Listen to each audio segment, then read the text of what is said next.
here. What's up, everybody? It's your favorite wisecracking superheroes, favorite nerd. And today we are looking at the PlayArts Kai repaint of Deadpool from the Uncanny X-Force kind of stylings. Real quick, I want to give a shout out to Marvin Lee. He hit me up, and I know you guys probably won't watch this one, but I just haven't shot a review really to talk about it. This is the first opportunity I had. But on Hasbro.com through 12/3, which I think is already over by the time that this video publishes, the Triptychon you can get in for $112 with free shipping. So I said I would mention that if I had the opportunity. I'm not sure that I will, but you know, the dates line up, there you have it. Now, let's talk about this guy. He's on loan to me from Joe KW, co-host of Nerd Rage Radio, along with myself and Mr. Adam Russman. I liked the initial release of this figure, so I imagine I'll like this one. It's just a repaint, but it is a beautiful repaint, and it is beautiful enough where I definitely thought it was worth taking a look at, especially since Joe can just drop it off to me in hand, and I can just hand deliver it to him in return. Joe's got to help me do some stuff here soon, so I have plenty of opportunity. Also, I'm going to show you a little tour of my PlayArts Kai collection today, and we can talk about that and how I feel about them and all that sort of stuff. So, without much further ado, let's get started. So he comes with a metric ton of hands. We have two kind of pointing hands or tapping hands, or you know, pretty much anything you can make Deadpool do in a gesture. Then we have two sword holding hands.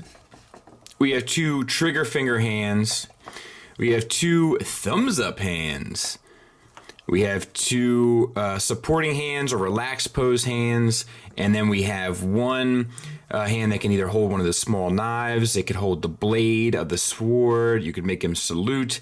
You could do anything that your little heart desires. They're all styled the same. We'll talk about that when we get there. He comes with a knife. Nice gunmetal silver on the handle. A nice metallic black on the blade itself. He can stow that in there, and he can hold it. It's a really tight fit. I'm not comfortable pushing it to its limits, but it's a really tight fit, so use caution when trying to get it in his hand. He comes with a sprue of little daggers and stilettos and stuff, and I don't know. I don't think I found any one on the other figure either of how to stow these, but he can hold them in the little hand and stuff. But I don't know. This seems. I wasn't crazy about this with the previous release, and I remain kind of unimpressed. He comes with two swords. They're identical. Nice silver paint along the blade and inside the handle and at the end of the handle. And then the other one is like a glossy black over top. Really nicely done. He holds those much better. And you can store those on his scabbard or sheath on the back of the figure simply by sliding it in. He comes with a large, oversized, Rob Liefeld-inspired firearm. We have silver paint on the handle, silver paint up in those creases there. That looks good. And then the metallic kind of black finish overall. It is worn a bit in some places. I'm not sure if that's purposefully done or not. PlayArts Kai is all hand-painted stuff, so it could have been intentional or it could have been an error. But there it is. And he holds it just fine. And he comes with two alternate head sculpts, one with like the wide-eyed face and one with the like a squinting face. All styled the same as the original, which we'll talk about when we get there. And lastly, he comes with the PlayArts Kai display stage. You can change the height of the stage here. It hinges here. It swivels there. It swivels here. And these two close in. And actually, this might swivel as well. It does. Now let's talk about the figure. It is painted beautifully. This white, like, it's just so well done. White's a hard color to kind of make look cool, so to speak. When it comes to like painting and adding, effects to it and so forth, and it is absolutely breathtaking. So let's just go top to bottom, as they say in Pennsylvania. So you have this white painted face, and then you have some shading that's airbrushed in the center. You have panel line work that's all done along the helmet, and then you have darker places that got more of a wash along the way. That's just the one color. Then you have the black that has a blue highlight airbrush effect done at the brow. And then you have the red eyes, which are painted. Now the white is glossy. The black, like the top is glossy. The bottom is more of a matte. And then the eyes are glossy. Just those three types of paints, like, it really adds a ton to the figure. The head feels like it's on a single ball peg, and then the neck is on a single, single as well. So articulation, you get down to there. Oh, that's a double ball peg in the head. Up to there, and then the swivel and such. So that works fine. Moving down the figure, the torso, tons to talk about. So we have the same white effects done with a heavier wash where it's appropriate, and then some dry brushing of black, like it's chips in the armor and such. All of that is done against what appears to be some airbrushing along the edges for shading. What could you complain about there? Nice silver paint here for the straps, a black matte, which I'm guessing might be the base for the collar, and then we have the black down here on the pouches and such, the black with an airbrush of blue for highlights and silver paint studs along the center pieces. And then on the back, it's the same. The black is more of a matte. We also, I want to point out, we have like a matte. Where's my little smudger? Like this area here is like a matte white, and this area here is a glossy white. So even though it's the same, just the finish on the paint adds some texture to it. So that's really, really well done. On the back here, we have this ratcheted ball hinge, so you can get the scabbards up and out of the way as you would, or you can articulate them here at a swivel as well. It swivels at the ball peg, and it swivels just at the ball peg. So yeah, and then on those itself you have silver paint at the tips, so to speak. Articulation wise, feels like a double ball peg from the chest into the abdomen, and a ratcheted hinge inside the abdomen to the pelvis. No, it's a ball peg. It might be a ball hinge. I thought I heard a click. Maybe I'm losing my mind. But yeah, so you can get the figure all the way over to there, back to there, sassy Deadpool, and the swivel at both points of articulation. So all of that works perfectly. For the arms, ball hinge here, coming down at an angle, but it's a well done. Like I'm not usually a fan. I like it when it comes straight in to a swivel. So not much of a butterfly joint there, but you get the hinge out to there. You got the glossy black paint here with the silver studs, the matte white with the typical shading that we've seen so far, and then the black matte here. On this end, we see something new. This is like a gray matte paint with a darker gray wash over top. We see the same thing here with an airbrush lighting effect there. So no issues whatsoever. Bicep swivel, ratcheted ball hinge for an elbow that looks pretty good and gets you past 90 degrees. Paint stylings are all the same, except we see more of those silver straps here. Otherwise, it's the same kind of stuff that we've been looking at, heavier wash in this area than we've seen. Ball hinge wrist gets you up to there. It does swivel at both sides, so you can get up, down, or in, out, and then the swivel, of course. For the hands, you have a gray matte for the glove, and then the armor on top is done in the same style that the armor for the rest of the piece is done. And the articulation is going to be the same on the other side. Now, moving down, we have a metallic red belt, and then we have this silver accent inside there. We have the metallic black here. We have the metallic black pouches on a matte belt. The grenades have a silver top, and then the bottom is a matte.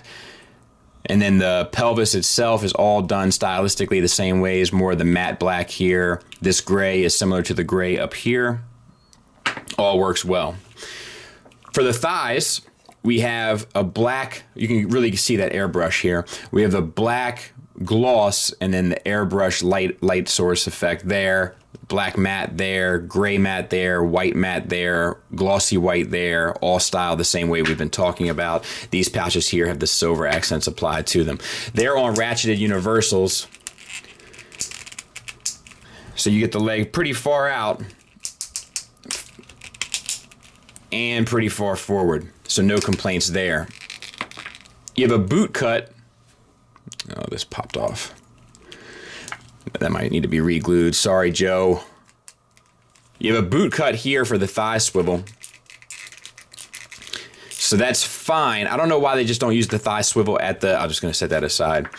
I don't know why they don't just use the thigh swivel at the universal like they used to do. Like, it's still there. You know, you don't need this additional thigh swivel, and all it does is break up the sculpt. I think it's a bit unnecessary. And then we have this knee, double jointed. I would imagine that both joints are ratcheted. Yes, they are. Full swing on the knee.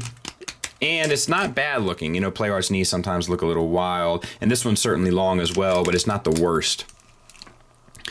We have the armor down here done in the same style. We have the armor here done in the same style. The matte white here done in the same style. The black glossy that's done in the same style that we've been talking about all the way down. Then we have the ankles. They're on ball hinges, ratcheted ball hinges. So you get an ankle tilt up, an ankle tilt down, and then by manipulating the ball hinge and rocking the foot back, I can't get it. Let's see.